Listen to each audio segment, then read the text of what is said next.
Hey, what is up guys? I'm KBHD here and welcome to the sequel to the previous video, so the part 2, which is the mini factory tour with Elon. I want to preface it just with the intro by saying, first of all, it is really difficult to shoot good video in that factory. As you'll both see and hear, it's extremely loud and extremely busy. So this is more of just like a walking around and having fun and checking things out. It's actually probably just like 15 or 20% of the actual Model S and X factory process. It's not the whole thing. It's mostly just Elon showing us around. And in fact, I didn't even really say much during this interview. It was more just like I was kind of like a kid in the Matrix, just kind of absorbing everything. And then it also kind of cuts abruptly at the end when Elon basically gets pulled into his next meeting. But I still thought it was a ton of fun and worth sharing. And also, I should mention this entire video shoot, this production would not be possible without my buddy John from the TLD channel and his crew who helped with audio, who were the muscle with the Steadicam. He has an entire behind the scenes video of this process on his channel. I'll link that right below. So if you want to check that out after watching this in part 1, feel free. But until the next one, this is your mini tour of the Tesla factory with Elon. Enjoy. One that loops back, and like I said, just gives us access to the central corridor. Yeah. So it's really just like lifting it up and over. So the car that ends up here came all the way down this previous? Yeah, yeah, exactly. So it's, like, these robots are really just to give us through access. Okay, yeah. Yeah, so it's going to pick it up and transfer it to the other robot. Yeah. But I think like like a design improvement we should do is like really just the one robot should just pass it to the other robot. Just pick it up. Yeah, oh, like, there's a third one above us. Yeah, it's like it puts it on a table. The table rotates. It's like if we did this over, we would just have that giant robot pass it to that giant robot. Fair. Yeah. Handoff. Yeah. There's like thousands of like little things like that that help improve production. General Assembly kind of operates in kind of a U, so it goes cars coming over there, go all the way down here, and then all the way that way. Okay. And you can see the car get progressively more complex as it goes down the General Assembly line. What does it look like when it starts this side of the assembly line? Oh, we can go there. Can we go there? Let's do it. Should we start there? Start at the beginning? Yeah, or? might as well. But here you can get a good sense for, there's like General Assembly is what I was talking about as being really well suited to people. Okay. Because you got a lot of weird things that you got to put together. Like, look at some of these, assemblies that like it's pretty hard for a robot to like connect this on. That makes sense. Yeah, it's, like depending upon how it comes out of the box, it could be like in a little different position. But it's pretty easy for somebody like, it's like, I just need to move it like an inch, bolt it in. It's probably really hard to write software to kind of know to adapt in all these different ways. Yeah, it's like if you try to have the robot do this, you got to have like a complicated vision system, and then like the vision system faults out. It's like it's not quite right. That's the hard part. We have a robot in our studio that moves the camera around, and the hardest part is when it faults. Yeah. You need a person there to know what to do. Exactly. So hopefully that doesn't happen much.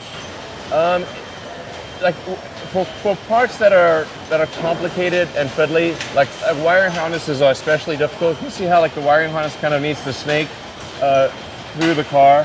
Yeah. It's literally like winding like a snake through the car. Yeah. You got to like poke it through holes and do various things. That's super difficult for a robot.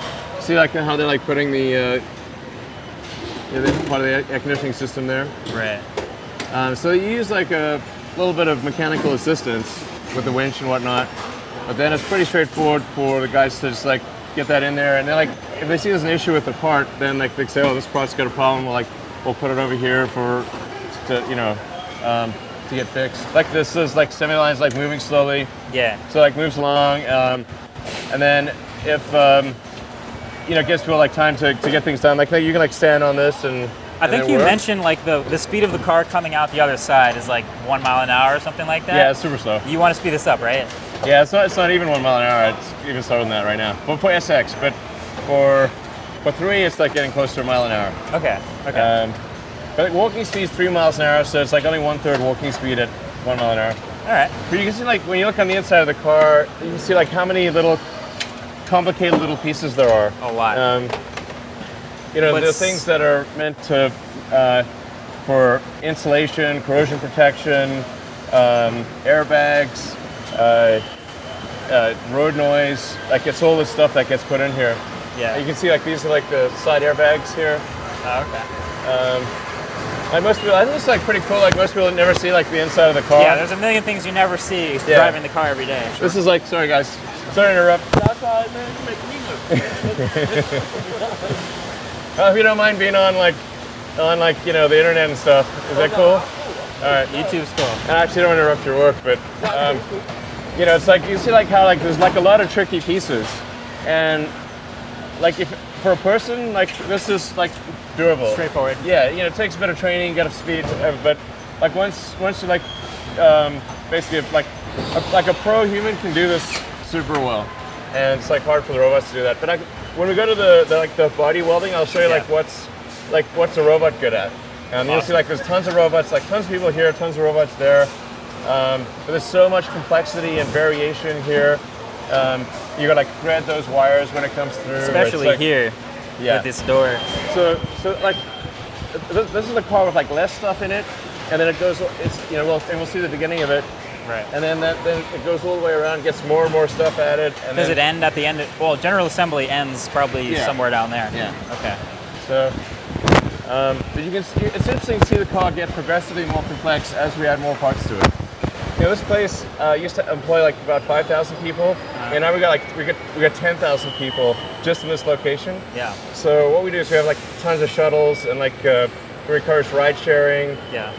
We got the Bay Area Rapid Transit station finally like went up. So just like trying to get people here is not easy. It's a big challenge. Yeah. What is this? Oh, this is actually, like, this is one of my favorite dumb robots. Okay. Yeah. I'm a fan right now. It's pretty cool. So, like, there's a lot of fancy robots that, like, but they have, like, lots of issues and they break down all the time. These little guys are super great. But, like, they follow this magnetic stripe. See, basically, it's, like, super easy to program. You don't even need to be a programmer. Because you just, like, lay down the mag stripe. And it'll follow it. Yeah, it just follows the mag stripe, and then it's got proximity sensors in the front. So if it sees an obstacle or sees like something in the way, it just stops. And then as soon as something moves out of the way, it just keeps going.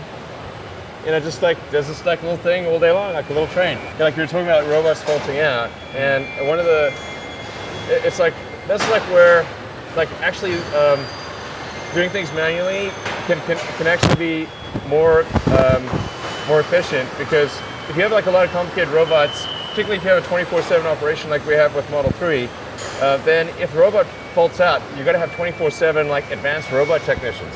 Makes sense. And then if the robot like accidentally crashes and like breaks a fixture, then it's like, man, okay, now we've got the line down. It's Do you like have to red alert, and then I get pulled on my cell phone at 2 a.m, and it's like not a lot of like trying to fun. fly apart from Germany. It's like we literally had that 2 days ago. Do you have to, when you get new robots, do you build the robots or do you order them in and program them? So there's like different classes. There's many different types of robots. So the giant robot that we saw lifting the car is like that is a catalog item, but then we have to program the motions, right. and the end effector is custom. Okay. So the end effector that picks up the car, drops it off, that's a custom made thing. Okay. So it's kind of like you kind of like buy this like powerful arm, but it's just like having an arm stuck in the ground, and then you're like, okay, what does the arm do? You got to tell it everything to do. Yeah. Okay. And then you got to put sensors on it and put fixtures. But that's like kind of like that robot over there. That's also one of like the ones that picks up the car. Oh, by the way, these are like named after X-Men. Oh yeah, I forgot about that. Just X-Men? I feel like you might have Marvel, too many. It's like Marvel and X-Men. It's like you got to start to run out of names. Yeah. There's like actually turns out a lot of X-Men, by the way. Yeah. Okay. So you can see like this is like quite a beast of a robot. You can just buy that robot. You know, in this case it's a Fanuc robot.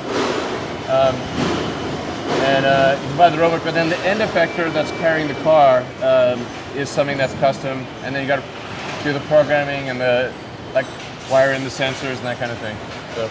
To the level of precision of this massive robot, is it to like, as far as repeatable action, is it literally the same path every second? Yeah. Plus or minus an inch? Oh no, it's centimeter? It's better than that. For a big robot, there's a little less precision than a smaller robot. Yeah. But say a medium-sized robot will be accurate to 0.2, 0.3 millimeters. Oh, okay. What is the most popular paint color coming through here? That's black. Black? Yeah. It actually varies by country. Oh, interesting. Like, Watch out, there's a dumb robot coming through. oh yeah, no, this guy's like pretty cool. Like, watch. All right, this could go wrong. I don't know, you trust him more than I do. Yeah, okay. All right, all Okay. right. All right. Good job. Good job, robot. Yeah, no, I see a lot of silver, and I see a lot of white Model X. Yeah, Just in so, New Jersey. black and white are the two most popular colors. Okay. The white and black are like black is slightly more popular than white in the U.S., but in like Europe, it's way more popular. Like white is a very rare color in Europe for a car. Okay. In the U.S., it's like it's about even with black. Black and white are the two most common colors. Got it. Yeah. And here you can see battery pack. This is like supposed to be like a mating station for the battery pack. Oh, this is literally connecting the battery to the Yeah. car.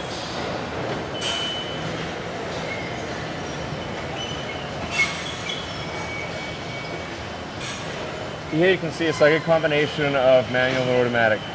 So It's like they're lining it up. It's like, yeah, exactly. It's done primarily by the robot system, by the automated system, but then you've got a person just making sure that the fine tuning is there.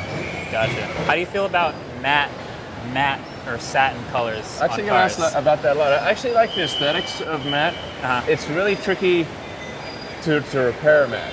So, like with Okay, gloss, yeah. you can polish it out. With Yeah. matte, if you get like a little ding, it's really hard to then rematch so it looks like an even matte. Yeah. You can't just like, That's a fair point, yeah. so it's doable. It's something actually we would like to do matte in the future. But like right now, for example, like the paint shop's really operating at full tilt. So adding any complexity to the paint shop would not be wise right now. But Right. I think it'd be a cool thing to do in the future. But these are sub-assemblies. So you can see like the front and rear drive units being built up. Yeah. And the sub-assemblies then feed the main assembly line. These are long assembly lines. Oh yeah. Well, it's integrating S and X, Okay. and it's making about 2,000 cars a week. Is Model 3 entirely, completely separate? I guess Yes. inside the same building, but separate The whole process. The only place where Model 3 and S and X come together is in the paint shop. So the paint shop is processing S3 and X simultaneously down the same line. Gotcha. But otherwise, general assembly is separate, body separate. Everything else is separate. So just the paint shop where they come together. You've mentioned you've slept in the factory to be able to immediately like diagnose problems and hands-on fix what's not right. What type of things happen that you can immediately fix or immediately take action on? Actually, last 3 months last year, I mostly spent at Gigafactory trying to help fix the battery production, so module production,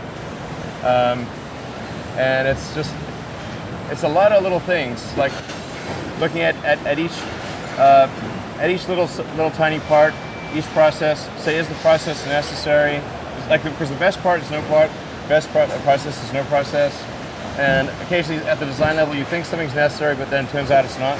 So it's just like making sure, connecting between design and manufacturing. Make sure we close the loop on that. Just saying like, hey, is this, let's say it's a lot of real simple stuff, but it's like times 1,000. Yeah. So if we have like a automated bolt driver going in, like what's the RPM, the torque settings for the bolt driver? Can we make that go faster? Usually can. Unnecessary movements. Like for example, I actually don't really like the fact that we lift the cars over and back. Ideally, that would be a robot handoff, Yeah, getting rid of a middle stage. Yeah, exactly. Because the middle stage, what the robot is like putting it on a turntable, and then the turntable is rotating, and the other robot's picking it up. It's actually, the problem is like sometimes the turntable breaks down. Oh. And so it's like, okay, let's eliminate the turntable and just have robot go to robot. And then you don't have like turntable breakage to consider. So it's a lot of minimizing things that can go wrong and maximizing the efficiency of the simple things that go right. It's like design necessity of every part and every process. Yeah. The speed at which, especially the robots are going. Are there Are there is there any unnecessary movement in the production line that isn't value added? Like we're not actually doing something. Yeah. Like replacing elements of the production system that are not Not needed or redundant. Yeah, exactly.